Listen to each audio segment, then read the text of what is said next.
안녕하십니까. 더불어민주당 원내대변인 이재정입니다. 오늘 박근혜 최순실 게이트 3차 청문회가 예정되어 있습니다. 관련된 내용입니다. 오늘 세월호 참사 7시간의 비밀을 밝힐 박근혜 게이트 국정조사 3차 청문회가 예정되어 있습니다. 304명의 국민이 칠흑같이 어둡고 얼음장같이 차가운 물속에서 애타게 국가를 찾을 때 국가는 국민을 구하지 못했습니다. 비어버린 대통령의 7시간을 두고 박근혜 대통령을 둘러싼 각종 의혹에 대해 오늘 청문회에 출석하는 증인들은 헛된 변명과 거짓으로 일관하지 말고 사실 그대로 밝힐 것을 촉구합니다. 또한 이번 청문회 증인으로 출석했어야 할 핵심 증인인 윤전추, 이영선 행정관은 재판 당사자라는 이유로 불출석 사유서를 제출했습니다. 최순실을 호위하며 지시를 따르던 윤전추 행정관, 최순실에게 휴대폰을 닦아 건네던 이영선 행정관, 국민들은 똑똑히 기억하고 있습니다. 보안손님과 비선 실세의 실체를 그 누구보다 곁에서 가까이 지켜본 자들입니다. 갖은 방편으로 숨고 도망치려 한다면 더 큰 국민적 분노를 야기할 것입니다. 지금이라도 당장 국정조사에 출석해 국민 앞에 사실을 고할 것을 경고합니다. 다음은 국민과 숨바꼭질을 하고 있던 우병우 전 수석에 대한 일입니다. 우병우 전 수석의 현상금이 2천만 원을 넘었다고 합니다. 국민들은 유례없는 정무수석 쫓기에 여념이 없습니다. 우병우 전 수석은 언제까지 그렇게 도망다니면서 언제까지 버틸 수 있을 것이라고 생각합니까? 언론을 통해 박근혜 게이트 국정조사 5차 청문회에 출석하겠다고 의사를 밝혔습니다.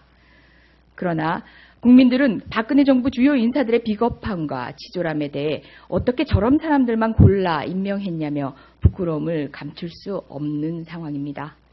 이제 우병우 전 수석에게 남은 것은 국민 앞에 사실을 그대로 고하고 저지른 죄에 대한 형벌을 받는 것 이외에는 없습니다.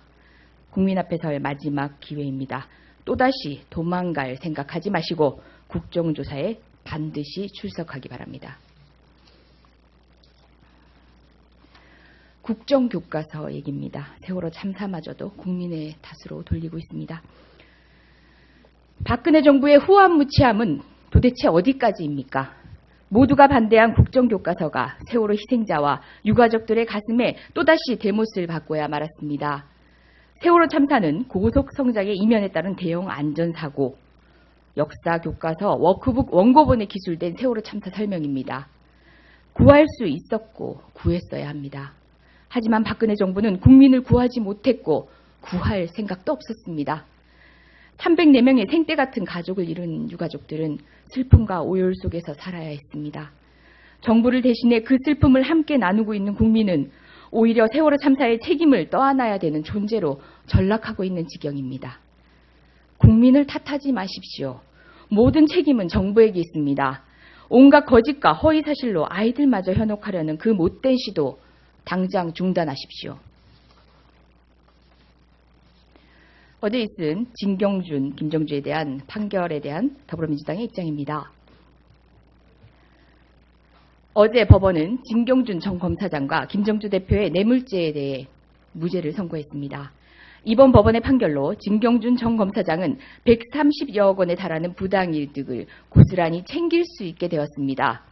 수고했다는 의미로 음료수 한 병만 건네도 김영란법 위반으로 조사를 받는 국민들이 있습니다. 대체 법원의 판결이 무엇에 근거했는지 허탈하기만 합니다. 또한 검찰이 뇌물죄 규명을 위해 진정으로 최선을 다했는지 의문입니다.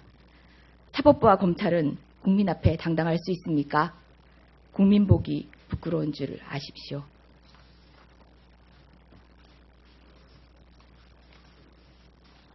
네, 이상입니다.